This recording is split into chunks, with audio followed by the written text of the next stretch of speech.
please sign this?" When I looked at the paper, I was shocked. "Wait, what is this?" Without faltering, Chris handed me the divorce papers.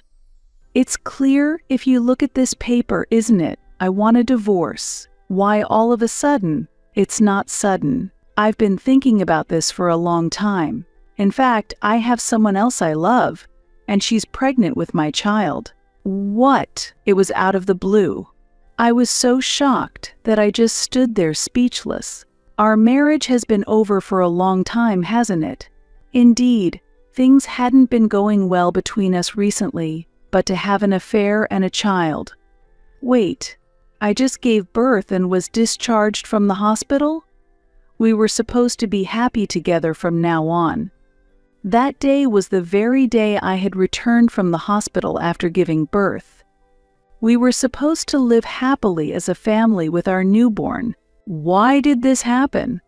I hesitated about telling you today since you just got out of the hospital, but I think it's better to tell you sooner. Besides, she's pushing me to get a divorce soon. Chris said this with a smirk. His eyes were no longer looking towards a future with our family. I was shocked at his betrayal and burst into tears. I thought, what should I do? But he unilaterally notified me of the divorce, and we separated. 5 years have passed since then. One day, at a big shopping mall, I ran into the worst person I knew, my ex. He said, "Oh, Diana, isn't it? It's been a while." I heard the voice of my ex-husband. He was the #1 person I did not want to encounter. I gasped in surprise. "What's with that reaction?" "You've aged, haven't you? By the way, how have you been since the divorce? It must have been tough being a single mother." He started talking as if he were a stranger. His words were shockingly insensitive. "You abandoned us, didn't you?" While suppressing the anger welling up inside me, I retorted sarcastically. "I had the support of my family, so there was no problem at all without you. Why are you pretending to be strong?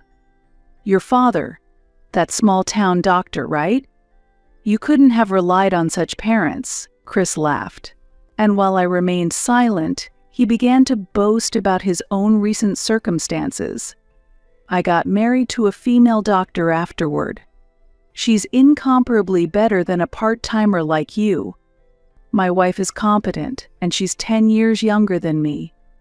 I live a rich and stable life. Jealous? Sorry, I'm the only one happy here." Chris spoke with an oppressive attitude, bursting into a large and rude laugh. "Oh, which hospital does your wife work at? Interested? Richardson Hospital. It's a famous medical center that just opened recently." "You worked at a hospital too, right? You must have heard the name." "Richardson Hospital, haha." I couldn't help but smile at my ex-husband's confident speech, because that hospital is a place very familiar to me. Fate really is ironic, isn't it? Yes, I know that hospital well, because when my ex-husband heard the truth, his face suddenly changed. "My name is Diana. My father runs a small clinic beloved by the local community, and my mother worked there as the office manager. As a doctor, my father had extremely busy days, working almost without rest for the patients who needed him. As a child, I often felt lonely due to the limited time I could spend with my family, but my admiration and respect for my father were strong. I always harbored the desire to become someone who could help many people, just like him. As an adult, I chose not to become a doctor but a nurse instead. The job of a nurse was more physically and mentally demanding than I had anticipated, and I often questioned whether I could continue in this profession for the long term. I frequently doubted whether I could build a distinguished career like the one my father had, and I struggled with anxiety and impatience. Then, a significant turning point occurred in my life. It was when I met Chris, who would later become my husband. Chris was 5 years older than me, and owned a cafe near the hospital where I worked. His cafe became a place of solace for me, and during lunchtime, I would often sit at the same table, sipping coffee and brooding alone. Seeing me distressed, Chris approached me one day. "Hey, I don't know what's got you down, but drink this and cheer up a bit," he said, offering me a coffee adorned with a cute rabbit cafe art. That cup of coffee sparked new conversations between us and gradually became an opportunity for me to open up. "Here," Chris said with a smile as he handed it to me. "This one's on the house." "Come on, smile," he said with a radiant smile. His warm gesture naturally brought a smile to my face. Chris's bright and positive attitude gradually captured my heart. As I visited the cafe more often, my feelings for Chris deepened, and I felt an increasing attraction to him. About 3 months after our first meeting, I mustered the courage to ask for his contact information. He happily agreed, and from there we started dating seriously. 2 years into our relationship, Chris proposed to me. In front of my parents, he confidently declared, "I will definitely make Diana happy, so please rest assured." Moved by his sincere demeanor, I fell for him all over again and felt a deep love. My parents were also touched by Chris's earnestness and expressed their gratitude. "Thank you, please take good care of our daughter," and wholeheartedly blessed our marriage. Overwhelmed with emotion, they said, "Be happy. We're supporting you." As part of our wedding preparations, when we visited Chris's parents, they said, "Chris might be a bit unreliable, but please look after him," and gave us encouraging words. "If there's ever anything, just contact us, and we'll scold him." During our first meeting with Chris's parents, I was relieved to find them very approachable and easy to talk to. After the official greetings between both families, we had our wedding and started a joyful and fulfilling married life. Married life did come with its small grievances and difficulties, but each time we overcame them, our bond strengthened, and the happiness we felt day by day was immeasurable. Then, 2 years into our marriage, my husband made a surprising proposal. "Why don't we make your dream come true?" Chris suddenly said. "My dream? What do you mean?" I asked in surprise. "To build our own house, remember," he replied with a smile. "Really? You remembered that?" I exclaimed in surprise. "Of course. I couldn't possibly forget," he said confidently. I had mentioned wanting to build a house during a casual conversation when we were still dating. I was moved and very happy that he had remembered such a minor detail. "Thank you, Chris," I said, expressing my heartfelt thanks. Afterward, we went to a real estate agency and decided to look at various properties. Visiting the housing exhibition was a fun experience in itself. "Wow, look at this. This kitchen is fantastic." I pointed at a modern peninsula kitchen. The idea of cooking in such a spacious kitchen one day excited me. "Indeed, it's wonderful. Cooking in a kitchen like this would be fun. Diana, check out this bathroom too. Isn't it nice? It's so spacious you could relax and enjoy bath time every day," Chris said excitedly. As we joyfully viewed different properties, we expanded our dreams about our future home. We continued to visit properties on weekends, enjoying the time spent together discussing what kind of house we liked and admiring different styles. At the exhibition, we saw houses with various designs and features, discussing the pros and cons of each. While visiting the exhibition, we solidified our image of our ideal home. At one exhibition, we found a house with eco-friendly design features that fascinated us with its ecological considerations. At another, we saw a house equipped with the latest smart home technology and were impressed by its advanced features. "It would be truly wonderful to live in such a house," I exclaimed. "Yes, but realistically, we need to decide which features to prioritize," Chris responded calmly. We meticulously evaluated the features of each house, striving to find the one that best suited our lifestyle. This process was sometimes challenging and filled with indecision, but the time we spent discussing it together was precious and enjoyable. Thus, we continued our discussions to find our ideal home. The time we spent together increased, and as we respected each other's opinions, we continued to dream about our future home. However, the discussion about building the house took an unexpected turn. One holiday, when we narrowed down some criteria and visited the housing exhibition again, surprisingly, we found my mother-in-law there. "Why are you here?" I asked. Her response was unexpected. "Why? Because I'll be living in the same house too. When building, it's good to include my opinions for cohabitation, right?" What? I couldn't hide my surprise. When had this been decided? Chris had never mentioned living together with his mother. I quietly asked Chris, out of earshot of his mother, "Chris, what's this all about? I hadn't heard anything about your mother living with us." "Oh, did I not mention it?" "What?" "Last year, after my father passed away from a heart attack, my mother seemed very lonely. I couldn't overlook that. Indeed, Chris's father had passed away unexpectedly last year. It was very sudden. Chris's parents were very close, and they would always hold hands when going out somewhere on weekends. I always felt comforted watching them. After Chris's father passed away, his mother was devastated, and we were worried, but we never thought she was actually considering living with us. I understand your feelings, but about that, I didn't have a good impression of living together and was worried whether it would work out. However, I couldn't just abandon her.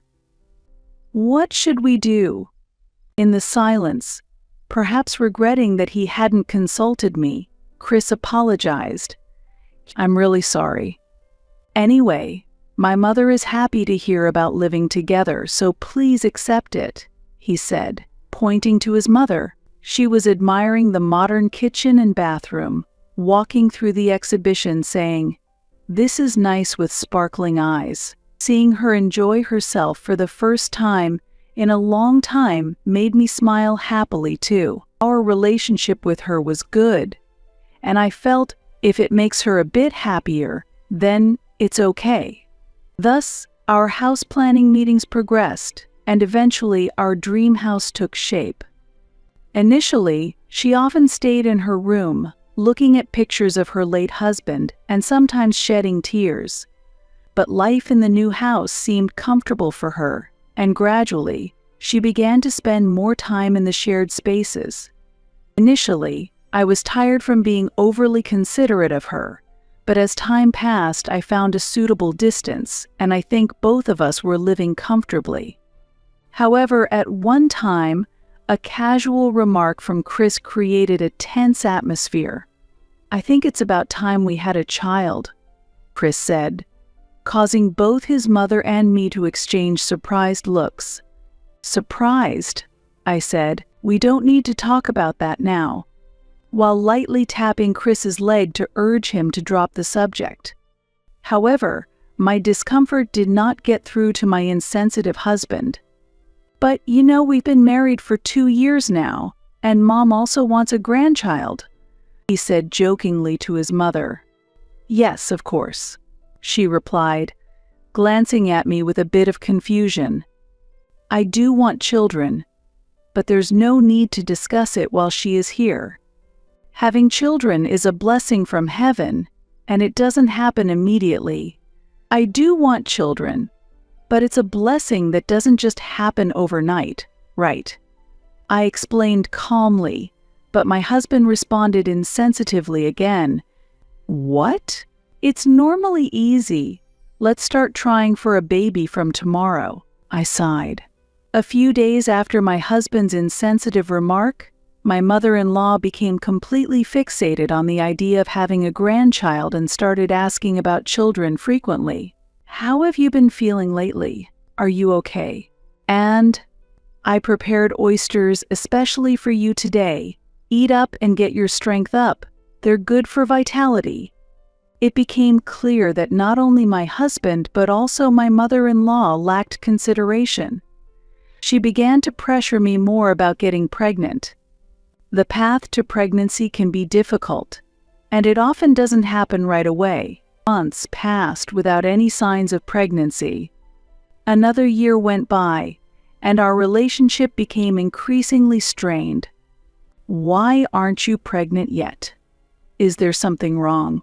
my husband would accuse, while I retorted, "Don't blame it all on me. The problem might be with you." This led to frequent conflicts between us. Furthermore, when my mother-in-law added, "Diana, your sensitivity to cold could be affecting it. You need to keep warmer," I reached my breaking point. Trying to improve the situation, I suggested to my husband, "Hey, this trying for a baby is causing a lot of stress. What about trying fertility treatments? Let's get tested together." It seemed my husband felt something too because he agreed. "That sounds good. Let's try it." The following week, we went for a checkup at a fertility treatment center. A few days later, we both received an unexpected diagnosis: no abnormalities. Next, we decided to check my ovulation days and try at the appropriate times. Once the diagnosis was out, it was clear there was no issue on my part, and neither my husband nor my mother-in-law could blame me anymore. I felt relieved to have gotten tested. The results lessened my mental burden, and 2 months later, a delayed period led to the discovery of my pregnancy. When my mother-in-law heard the news of the pregnancy, she was very pleased and said, "Rest assured, I'll take care of everything at home. Take it easy and have a healthy baby." She became even more proactive in helping around the house. The change was not only in my mother-in-law but also in my husband, though, unfortunately, his change was in a negative direction. At first, my husband was happy about the pregnancy, but gradually he became colder towards me, voicing financial worries. "We have loans, and without you working, we won't have enough money." As a former nurse, I had a good income, but entering maternity leave meant a decrease in earnings. I considered delaying maternity leave, but my mother-in-law advised, "It's a physically demanding job, and we can't risk anything happening. You should rest earlier." So I decided to start my leave early. My husband seemed unhappy with this decision, grumbling, "You could have worked a bit longer. You're taking maternity leave too early. There's nothing I can do about it. Your mother is worried, and we can manage on your income alone," I replied. But he retorted angrily, "It must be nice being a woman, pushing all the work onto the man once you get pregnant." When morning sickness began, he would complain as I rushed to the bathroom, feeling sick again. It's really troublesome. It seemed that, for him, achieving the goal of pregnancy was enough, and he had little interest in what came after. The mental pressure in this situation was immense, and I often spent my days crying after he went to work. Seeing my distress, my mother-in-law kindly suggested, "Why don't you go back to your parents' house until you feel a bit calmer? Sometimes taking some distance can help improve things." She shared that during her own pregnancy, hormonal changes often led to conflicts with her husband, and she found relief and a peaceful environment for childbirth by temporarily returning to her parents' home. Hearing this, I felt it might be wise to take some distance too. 4 months into the pregnancy, I decided to go back to my parents' home following my mother-in-law's advice. With the distance from my husband and active support from my parents, I was able to spend my maternity life peacefully. Having my father, who was a doctor, nearby also brought me a great sense of relief. Meanwhile, while I was at my parents' house, my husband seemed to relish his freedom, staying out late and sometimes not returning home at all, as I learned from my mother-in-law. He never came to see me while I was at my parents' house, and we barely communicated.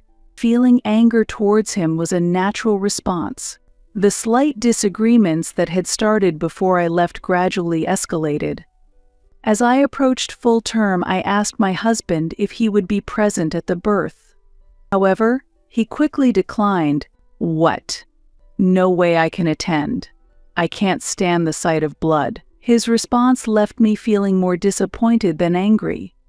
When labor began, my parents took me to the hospital, and I was fortunate to give birth to a beautiful baby girl safely.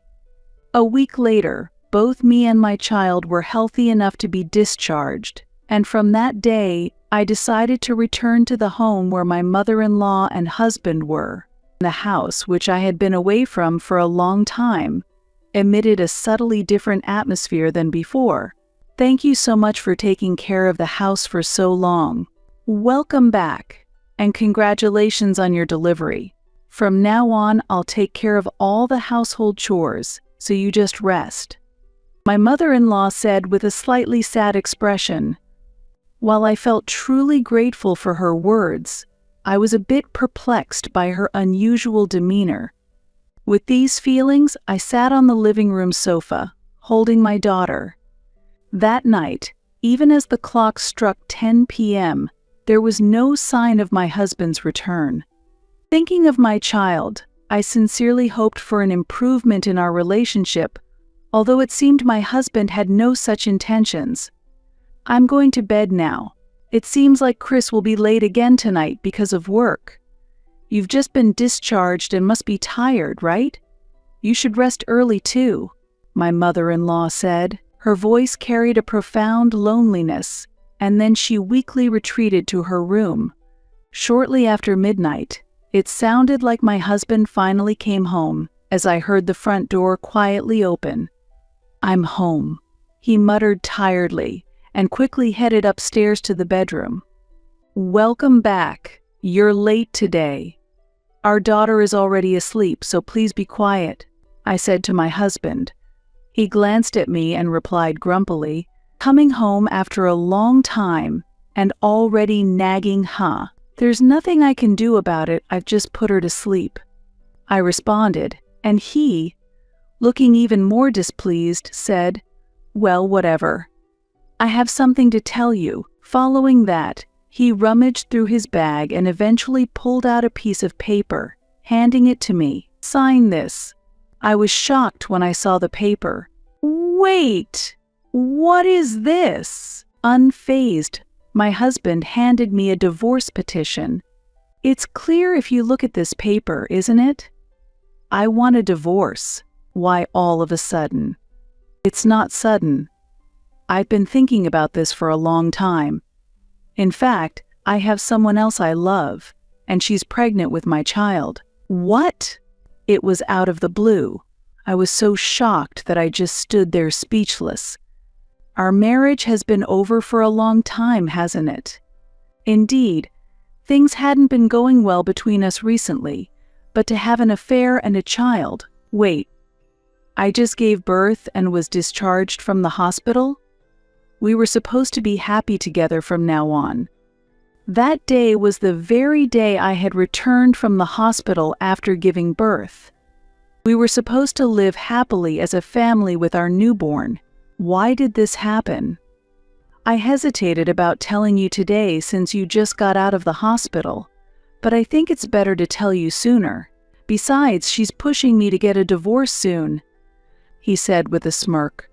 His eyes were no longer looking towards a future with our family. Tears spilled over due to my husband's betrayal. "What about your mother? How will you explain it to her?" "Oh, my mom? She agrees with the divorce and thinks my new girlfriend is better," he said. "What?" I swallowed a big lump in my throat. "I see. That's what it was. That explains the strange behavior of my mother-in-law. So please leave the house. I own this house. Preferably go back to your parents' house by tomorrow. I've already told Mom you'll be leaving tomorrow." "What about your daughter?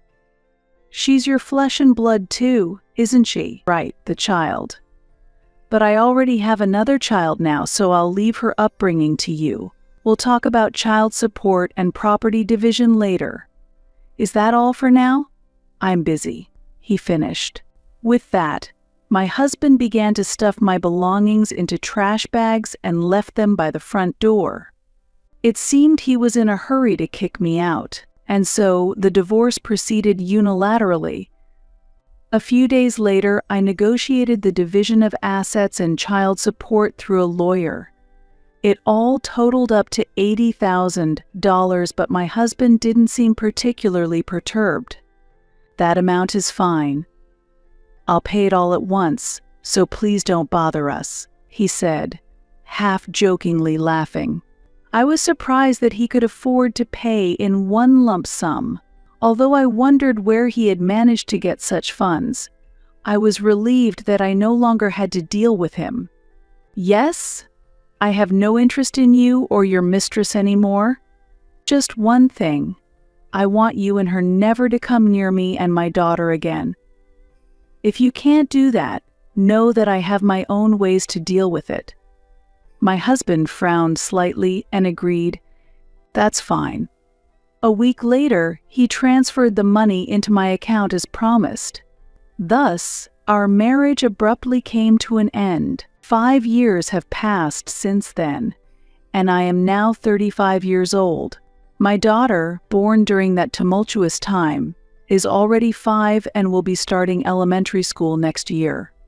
After the divorce, I moved back to my parents' house with my daughter and am still living with them. With the support of my family, I resumed my career as a nurse after giving birth. Life is busy, but with my lovely daughter, each day is enjoyable. One day, while in a large shopping mall, I accidentally ran into him, the last person I wanted to encounter. "Hey, isn't that Diana? Long time no see," he said. I heard the voice of my ex-husband, the last person I wanted to meet. I gasped in surprise. "What's with that reaction? You've aged, haven't you? By the way, how have you been since the divorce? It must have been tough being a single mother." He started talking as if he were a stranger. His words were shockingly insensitive. "You abandoned us, didn't you?" While suppressing the anger welling up inside me, I retorted sarcastically, "Thanks to my family's support, there was no problem at all without you." "What are you pretending for? Your father, that small-town doctor, right? You couldn't have relied on them." My ex-husband laughed mockingly. His sneering words made my anger rise and my hands trembled. I wanted to hit this terrible man right then and there, but I knew that wouldn't change anything. Unpleasant memories from the past flashed through my mind, and I fell silent. While I remained quiet, he began bragging about his current life. "After we split, I married a female doctor. She's incomparable to a part-timer like you. My wife is capable and 10 years younger than me. We live a wealthy, stable life. Jealous? Sorry, I'm the only one happy here." His high-handed attitude was accompanied by a loud, rude laugh. Hearing this, I understood why he was able to pay such a substantial amount in child support and property division at the time of our divorce. It must have been because his affair was discovered, and the father of his mistress must have handled it. Foon, that's good for you. That's why I could pay the money immediately. Once my mother found out my mistress was rich, she quickly agreed to the divorce. So that was it. It was surprising not just that my ex-husband would behave this way, but that my mother-in-law had been influenced by money. "Oh, which hospital does your wife work at? Interested?" "She works at Richardson Hospital. It's a newly established, well-known medical center. You've worked in hospitals before. You must have heard of it. Richardson Hospital." Ha ha ha. I couldn't help but smile at my ex-husband's confident speech. That hospital is a place very familiar to me. Fate really is ironic, isn't it? Yes, I know that hospital very well. After all, It's my father's hospital. Your wife, she's working at my father's hospital. Huh, what? Your father owns that? Yes, he started it a few years ago with the help of a friend. Remember my maiden name, Richardson? Wait, your father is the director. Yes, he is my father. That's ridiculous. I knew my wife had recently moved there, but I had no idea that the director of such a big hospital was your father. But I still had questions. Your wife, she recently transferred to Richardson Hospital. Right. Well, yes. I can't believe it. But your wife's name is Claudia Harris, isn't it? How do you know my wife's name? It was an unbelievable fact. That Claudia Harris was my ex-husband's mistress was hard to believe. With such a common surname as Harris, I hadn't made the connection before. It's ironic, isn't it, how fate works? I no longer harbored any attachment or resentment towards my ex-husband, but the past betrayal deserved some reckoning. I decided to reveal the truth about his current wife. I also work at Richardson Hospital, and I know about Ms. Harris. She came to us a year ago after a scandal involving an affair with a married patient at her previous job. An affair with a married patient. Weren't you aware? Sorry, but that incident is quite well known at our hospital. It was revealed at her previous hospital that she had a relationship with a young patient, which caused a huge uproar with his wife. It was settled amicably, but you didn't know about that. No way, Claudia. Doing such things. My ex-husband turned pale, seemingly stunned. He seemed to recall something, muttering, really, at that time. So that time as well, come to think of it, right after Ms. Harris transferred, I remember a girlfriend of a male high school student who was hospitalized started yelling in the hospital room that Dr. Harris had harassed her boyfriend. Going after a high school student, that's really something. There are rumors she likes younger guys. What? What does that mean? Affairs with married patients harassing high school students? And to think Claudia doesn't do anything with me. That's strange. No, I don't care about her not doing anything with me right now. It's utterly incomprehensible. My ex-husband was clearly confused and overwhelmed by the revelations. It was an indescribable scene. It's funny, isn't it? Didn't even know about it. Maybe she lost interest because you've gotten older. Or perhaps with all the lovers she has, she doesn't need you anymore. Just like someone else from your past. Both of you have a preference for younger ones. I said while struggling to hold back my laughter. My ex-husband couldn't say anything, just stood there dumbfounded. Later, I decided to share an update about my current situation with my ex-husband. Actually, I have a new partner now. He's a doctor at Richardson Hospital, a wonderful man. My father really likes him too.